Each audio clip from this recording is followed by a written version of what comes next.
প্রিয় শিক্ষার্থীবৃন্দ, আসসালামু আলাইকুম। E tax management unit Dhaka computer operator পদের একটি নিয়োগ পরীক্ষার প্রশ্ন থেকে আমরা কিছু বাংলা প্রশ্ন আলোচনা করব।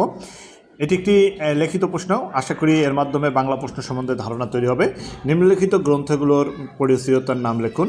মৈত্রী সিংহাসন, মৃত্যুঞ্জয় বিদ্যালঙ্কার, জমিদার দর্পণ, মীর মোশাররফ হোসেন, একে কি বলে সভ্যতা, মাইকেল মধুসূদন দত্ত, বই পড়া, প্রমোদ চৌধুরী। অর্থাৎ এই গ্রন্থগুলোর লেখকের নাম কি সেটা আপনাকে জানতে চাইছে।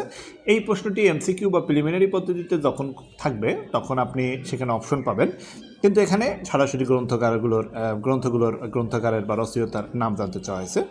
এগুলো আরও অন্যভাবে একটু প্রশ্ন আসতে পারে।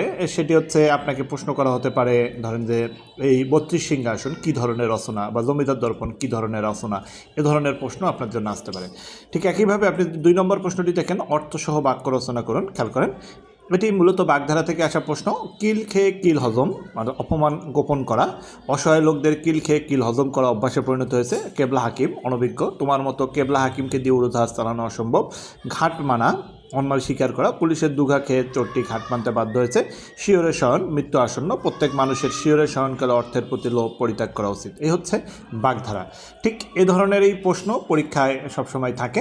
তবে বাগধারার ক্ষেত্রে আপনারা সবসময় অর্থ সহ বাক্য রচনা পড়বেন, কারণ পিলি পরীক্ষায় অর্থ না বাক্য না চাইলেও আপনাকে শুধু অর্থ চাই, কিন্তু লিখিততে অর্থ সহ চায়।